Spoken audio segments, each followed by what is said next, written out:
예수님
악인들의 꾀에 따르지 아니하며 죄인들의 자리에 서지 아니하며 오만한 자리에 앉지 아니하고 오직 여호와의 율법을 즐거워하며 그의 율법을 주야로 묵상하는도다. 그는 시냇가에 심은 나무가 철을 따라 열매를 맺으며 잎사귀가 마르지 아니한 것 같이 그가 하는 모든 일이 형통하리로다. 악인들은 그렇지 아니하며 바람에 나는 겨와 같도다. 그러므로 악인들은 심판을 견디지 못하며 죄인들이 의인들의 모임에 들지 못하느니라. 무릇 의인들의 길은 여호와께서 인정하시나 죄인들의 길은 망하리로다. 10절 찬양 끝난다면 여호와는 나의 목자시니 내가 부족함이 없으리로다. 그가 나를 푸른 초장에 놓이시며 쉴만한 물가로 인도하시는도다. 그가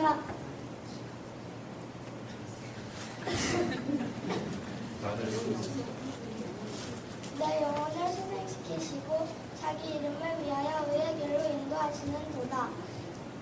내가 사망의 음침한 골짜기를 다닐지라도 해를 두려워하지 않을 것은 주께서 나와 함께 하시니라. 주의 지팡이와 막대기가 나를 안위하시나이다. 주께서 내 원수의 목전에서 내게 상을 베푸시고 기름으로 내 머리에 바르셨으니 내 잔이 넘치나이다. 나의 평생에 선하심과 인자하심이 정녕 나를 따르리니 내가 여호와의 집에 영원히 거하리로다.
男儿长得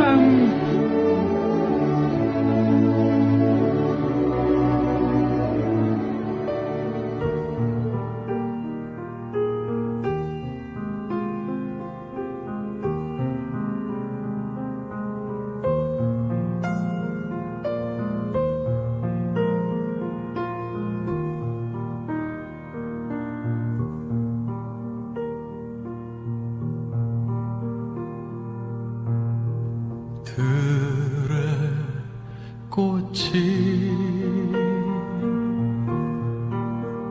산의 나무가 가르쳐 줬어요.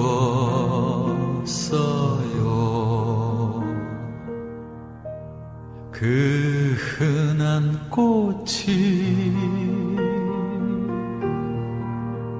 산의 나무가 가르쳐 줬어요.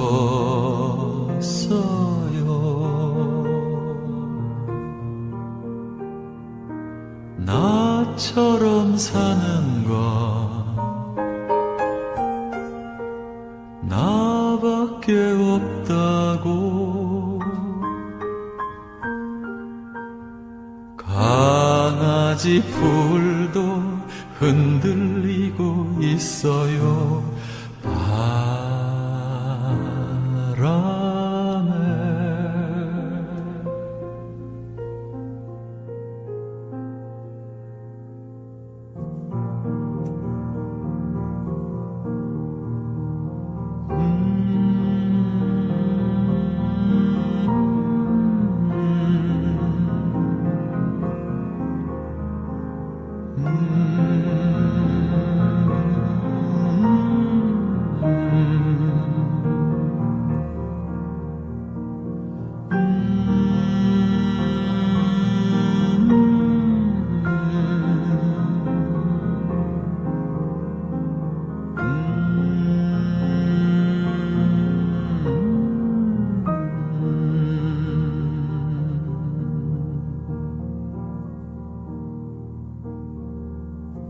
저기 강이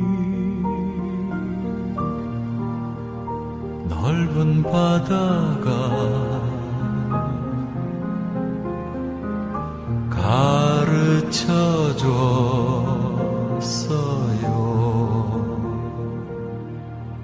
세월의 강이 침묵의 바다가 할렐루야. 헬렌 켈러가 상중고로 듣지도 보지도 말하지도 못하는 그런 병에 걸려서 정말 불행할 수밖에 없는 그의 인생인데, 하나님께서 그런 인생도 하나님을 의지하고 좋은 스승을 만나서 훌륭한 모든 불행한 사람들의 본보기가 돼서 그는 정말 가치 있고 보람 있는 인생을 사는 하나의 교훈이 되었습니다. 정말 헬렌 켈러가 감사하는 그 감사 내용들을 보면, 그가 소원하면서 세 가지 소원을 이야기할 때 그 세 가지 소원들을 우리가 가만히 하나하나 살펴보면 그 소원들은 우리가 평상시에 매일매일 누리는 것들입니다. 그런데 여러분, 우리는 이렇게 누군가가 평생에 한 번만이라도 3일만 볼 수 있다면 그런 소원을 갖는 것에 대하여 우리는 매일매일 평생을 보면서 누리면서 삽니다. 그런데 과연 우리는 그 매일매일 보면서 사는 것에 대하여 얼마나 감사를 드리며 삽니까? 어떤 사람은 정말 하루만 볼 수 있어도 소원이 없겠다고 하는데, 우리는 평생을 보면서 살면서도 보는 것에 대하여 감사한 적이 별로 없을 겁니다. 어떤 사람은 하루만 들을 수 있으면 소원이 없겠다고 소원하는데, 우리는 매일매일, 아니 평생 들으면서 사는데도 사랑하는 부모, 형제, 아내, 남편, 자녀들의 그 아름다운 음성과 저 새소리들과 아름다운 음악을 들을 수 있는 그 들음에 대해서 우리는 감사하지 않습니다. 감사한 생각을 가져본 일이 별로 없습니다.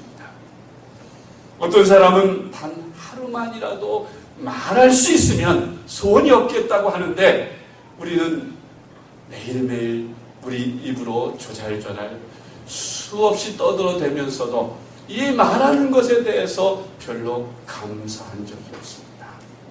사랑하는 부모님을 부르는 것, 엄마, 아빠, 사랑하는 자녀들의 이름을 부르는 것, 사랑하는 남편과 아내의 이름을 부르는 것, 이러한 것들이 얼마나 큰 축복인지를 느끼지 못하고 삽니다.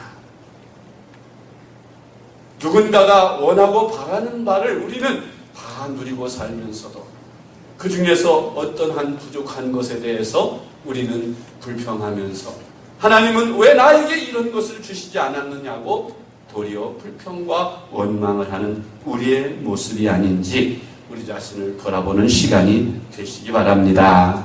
할렐루야. 다음 주일은 맥주 감사 주일이라고 합니다. 우리 교회가 절기를 지키면서 1년에 감사절을 2번 지킵니다. 한 번은 가을 추수를 마치고 11월 셋째 주일날 추수 감사주일로 지키고 그 다음에 7월 첫째 주일 맥주 감사주일로 지킵니다. 가을의 11월 달에 추수를 마치고 감사주일을 우리가 지키면서 하나님 앞에 한 해의 평안을 감사하면서 영광을 돌리는데 또 7월 첫째 주에 있는 어떤 의미에서 보면 지난 6개월 반년이 지었고 반년을 하나님의 은혜로 산 것에 대해서 감사하는 절기인 것입니다. 그런데 그 절기 이름이 맥주 감사절. 맥주 감사절이란 말이 뭐냐고, 맥주가 뭐냐고 묻는 그런 질문을 제가 종종 받습니다. 이 맥주 감사절은 여름 하복을 거두어서 하나님께 감사한다는 의미의 맥주 감사절인데 우리가 옛날에 농경사회 시절에는 가을에 주로 우리의 농사는 논농사입니다. 벼농사예요. 그래서 쌀을 만드는 벼를 거두어서 이제 가을 추수를 합니다. 가을에 많은 것들을 추수하죠. 벼 말고도 고구마나 또 뭐 그 밖에 많은 곡식들을 우리가 거두게 되는데 그 가을 곡식들을 겨울이 지나면서 그 양식들을 다 먹습니다. 1년 내내 먹을 수 있는 양식을 넉넉히 갖지 못하는 게 우리 가난의 형편입니다. 그런데 이제 여름이 되면 이제 4월이나 5월달이 되게 되면 서서히 곡식들이 떨어져 갑니다. 양식들이, 가을 곡식들이 떨어져 가면서 독이 피기 시작해요. 그러면 이제 여름 하복이 나올 때를 학수고대합니다. 여름 곡식은 보리나 밀, 그리고 감자, 옥수수 같은 여름에 먹는 곡식들입니다. 그것을 간절히 기다리게 됩니다. 그래서 주로 4월과 5월을 우리가 보릿고개라고 옛날에 명명했는데 그 보릿고개라는 말이 보리 추수가 되기 전까지 참 그 고개를 넘기가 힘이 들다고 해서 고개라는 이름을 붙였던 것 같습니다. 그때는 먹을 양식이 부족해서 뭐 나무를 뜯어먹고 나무 뿌리 캐서 먹기도 하고 그러면서 연명을 해나갔던 그런 시절, 가난한 시절에 나왔던 이야기입니다. 옛날에는 이렇게 하복을 거두는 것이 너무 감사해서 또 여름 추수 감사인 맥주 감사절을 지킨 것인데 그 맥자가 보리 맥자예요. 그래서 맥주 감사절이라고 명명하는 것입니다.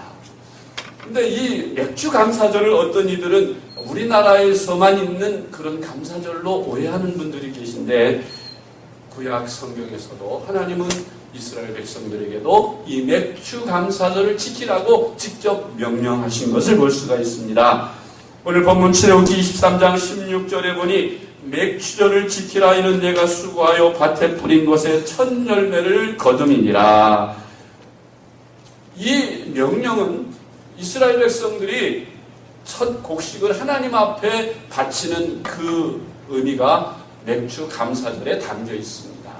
그런데 이 이스라엘 백성들이 하나님이 정해 주신 맥주 감사절에는 더 깊고 큰 뜻이 있는데, 그게 뭐냐면 이스라엘 백성들이 애굽에서 430년을 살고 거기서 종살이 하는 중에 그들이 너무 힘들어서 하나님께 부르짖었더니 하나님께서 모세를 보내셨죠. 그래서 모세가 하나님의 명령을 받고 바로에게 가서 10가지 재앙을 내려서 이스라엘 백성들을 해방시킵니다. 그리고 젖과 꿀이 흐르는 가나안 땅으로 향해 가게 됩니다. 그런데 이스라엘 백성들이 가나안 땅에 들어가기까지 광야에서 40년이라는 긴 세월을 살게 돼요. 그 40년 동안에는 농사도 지을 수 없었습니다. 오직 하나님께서 내려주시는 만나와 메추라기를 먹으면서 40년을 살았어요. 그리고 이제 40년 후에 여호수아에 이끌려서 가나안 땅을 정복하고 가나안 땅에 들어가서 첫 농사를 지게 되었습니다. 그 첫 농사를 짓고 처음 곡식을 거두게 될 때에 그 첫 곡식을 하나님 앞에 드리는 이 예물이 맥주 감사절인 것입니다. 할렐루야. 그러니 그 맥주 감사가 정말 감사하지 않겠어요? 40년 동안 농사를 짓지 못하다가 이제 40년 만에 농사를 지어서 첫 열매를 거두게 되었는데, 하나님이 약속하신 가나안 땅 40년 동안 그리던 땅에 와서 농사를 지어서 그 땅에서 추수를 해가지고 하나님께 첫 열매를 드리는 그 제사인이 얼마나 그들이 기쁜 마음으로 감사한 마음으로 제사를 드렸겠습니까? 그런 중요한 의미가 이 맥주 감사절에 담겨 있습니다. 그리고 또 이 맥주 감사절은 보통 다른 이름으로 오순절이라고도 하는데, 이 오순절에 특별한 의미가 있습니다. 맥주절은 봄에 농사를 지어서 첫 열매를 드리는 감사의 절기인데 6월절 다음 날부터 계산해서 50일째 되는 날을 바로 맥주 감사절로 지킵니다. 그런데 이 맥주 감사절에는 하나님께서 생명을 주셔서 우리에게 은혜를 주셔서 곡식을 얻음으로 생명을 연장시킬 수 있는 것에 대해서 감사할 뿐만 아니라 또 신약에서 또 하나의 큰 의미를 갖습니다. 곡식을 추수하는 이 중요한 절기에 신약의 핵심인 오순절 성령 강림이라는 사건이 일어납니다.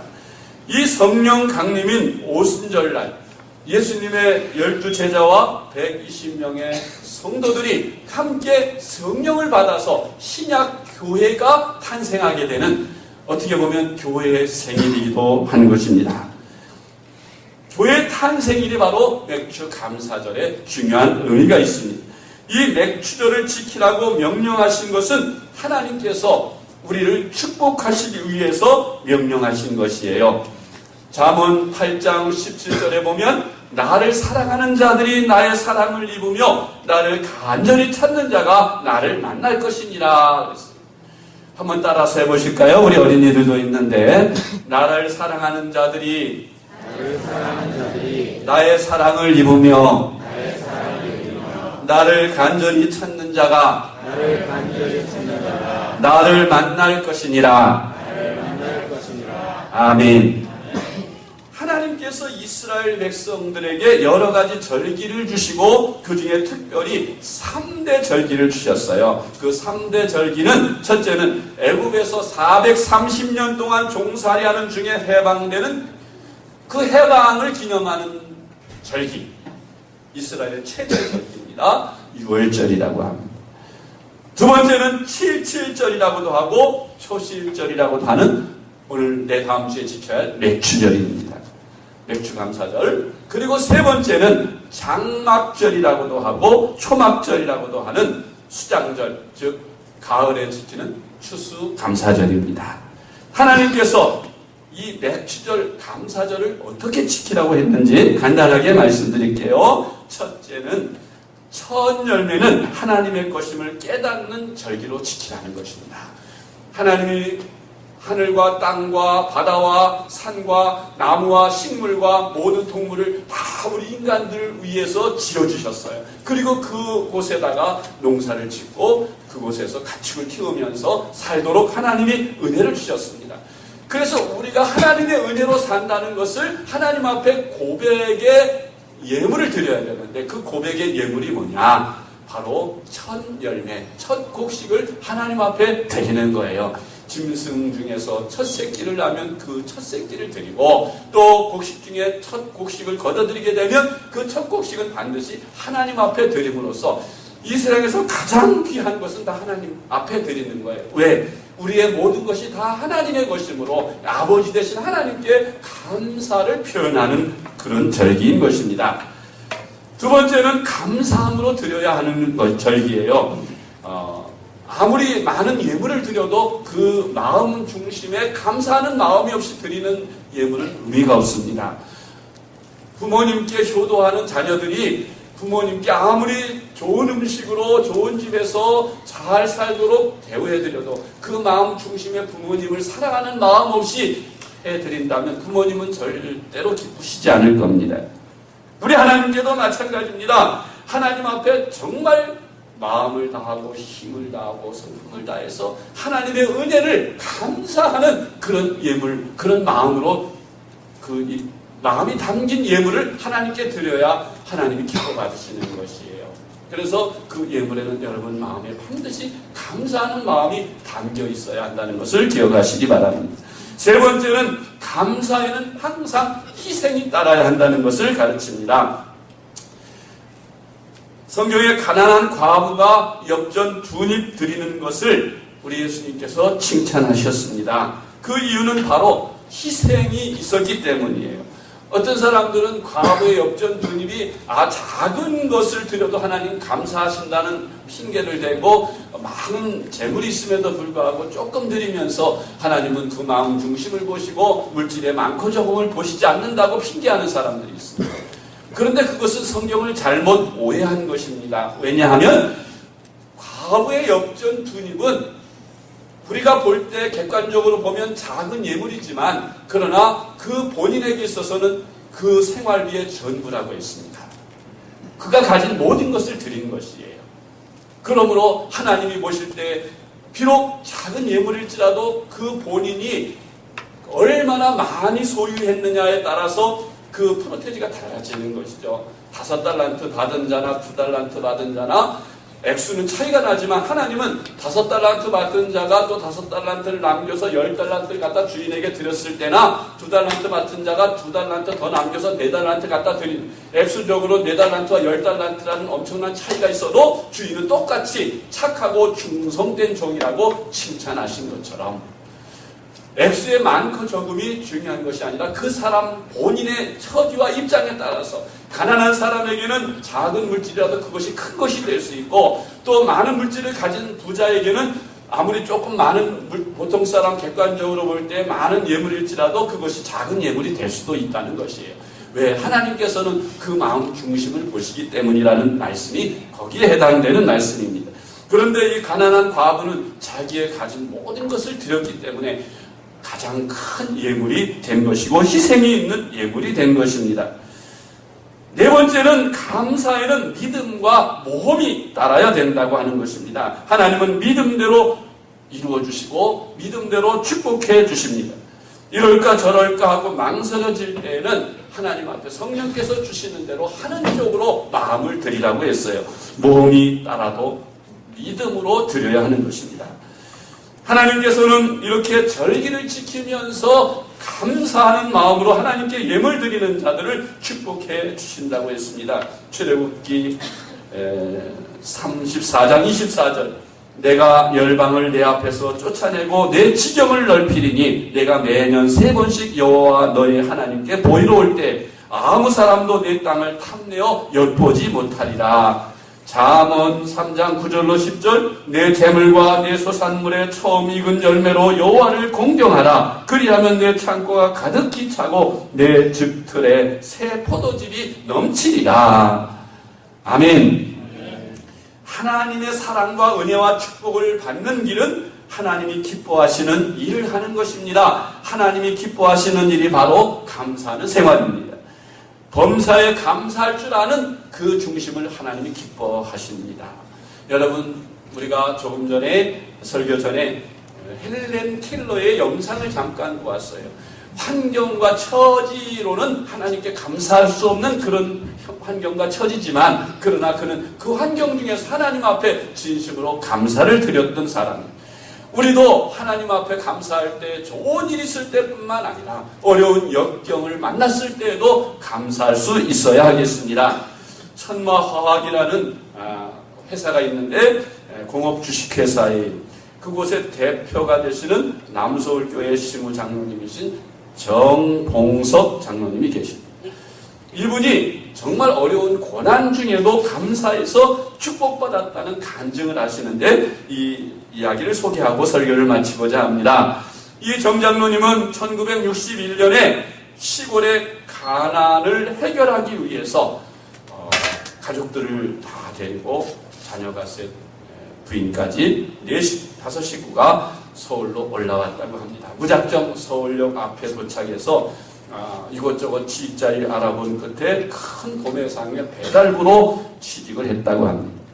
배달부로 있으면서 시골의 동창들이나 또 고향 사람들이 손가락질했어요. 왜 시골에 그 모든 좋은 걸 나버려두고 서울로 올라가서 그 고생을 하느냐고. 그런데 이 정장로님은 신실한 믿음의 사람이라 오직 하나님만 의지하면서 신실하게 열심히 일하면서 하나님께 기도했다 그래요. 하나님, 저를 축복해 주셔서 하나님의 교회와 하나님의 나라를 위해, 세계를 위해 일할 수 있도록 물질의 축복을 주세요 하고 기도했다고 합니다. 오늘날 말하면 선교할 수 있도록 도와달라고 기도하는 것이겠죠. 그런 소원을 가지고 기도한 지 20년이 지난 오늘날에는 한국에서도 누구에게 부럽지 않은 영육간의 엄청난 축복을 받는 훌륭한 장로님이 되셨다고 합니다. 그러나 이 정장로님에게는 그저 모든 길이 형통한 것만 있었던 것이 아니라 정말 험난하고 감당하기 어려운 가시밭길 같은 그런 인생길을 살았다고 합니다. 1973년 정 장로님이 가장 이길 수 없고 도무지 인간적으로 제기할 수 없는 무서운 시험이 그 가정에 닥쳤는데, 그 당시 2개의 공장을 일구고 운영을 하고 있었는데 화학 공장을 하고 있었답니다. 그중 한 공장의 화공약품에 불이 붙어서 폭발하는 바람에 큰 화재가 발생했는데, 이 화공약품이 폭발하니까 불길이 엄청나게 높이 치솟고 삽시간에 온 공장이 불길에 휩싸였을 뿐만 아니라 그 화재가 얼마나 컸든지 200m 안에 떨어진 모든 다른 이웃집들까지 다 불태워버렸다고 그래요.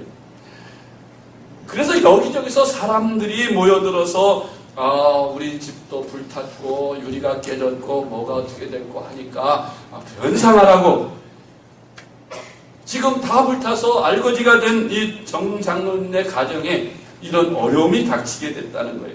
그러면서 주변 사람들이 손가락질을 하는데, 아이고 예수 잘 믿고 복 받았다더니 이제 망했구나 그러면서 손가락질을 하더래요. 소방차 10대가 와서 물을 뿌려대면서 정말 그 모든 물품에 다 적셔서 쓸 수도 없게 되고 건질 것이 아무것도 없는 그런 상황 속에서 그 광경을 멀리서 바라보면서 기가 막혀가지고 죽고 싶은 생각뿐이었는데, 그가 원망을 하면서 하나님 앞에 그렇게 기도했답니다. 하나님, 제가 망하는 것은 좋습니다. 그런데 어째서 이렇게 요란스럽게 망해야 합니까? 나만 망하게 하지 왜 이웃집까지 망하게 해서 이렇게 고통을 받게 하십니까? 하면서 마음속에 원망하는 마음이 생겨졌는데, 그러는 중에도 성경 말씀이 떠오르더랍니다. 범사에 감사하라, 시험을 만나거든 온전히 기쁘게 여겨라 하는 말씀이 마음에 떠오르면서 주님의 음성같이 들려지더랍니다. 그래서 기가 막히고 환경은 답답하고 죽고 싶은 마음이지만 하나님께서 그래도 내게 말씀하신 약속을 믿고 하나님이 뜻이 계셔서 이런 일이 있었겠지, 하나님은 나를 사랑하시니 결코 버리지 않을 거야, 성경에 말씀한 대로 범사에 감사해야지. 범사에 감사하라는 말씀은 좋은 일이 있을 때만 감사하라는 것이 아니라 어려운 일을, 좋지 않은 일을 만날 때에도 감사하라는 뜻인 줄 알고 하나님 앞에 감사합니다 하고 무조건 감사합니다. 불타는 공장을 바라보면서 큰 소리로 두 손을 들고 마음에 내키지 않지만 큰 소리로 하나님 감사합니다! 하나님 감사합니다! 하나님 감사합니다! 하면서 미친 사람처럼 소리를 치면서 감사를 했답니다.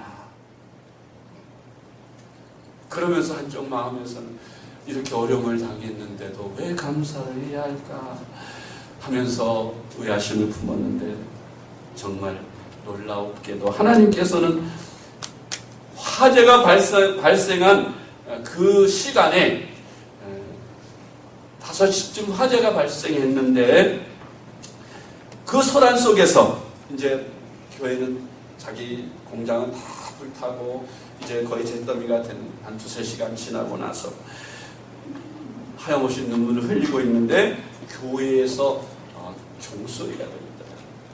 가까운 교회에서 종소리가 들리는데 그 종소리는 자기 이름을 부르면서 정장로야, 정장로야, 이리 오너라, 이리 오너라 그렇게 들리더래요. 종소리가. 지금 자기 공장에 불이 나서 지금 아우성인데 난리통인데 교회를 갈 수 있는 형편이 아니잖아요. 근데 자꾸만 그 종소리가 자기를 부르는 주님의 음성으로 들리더라고요.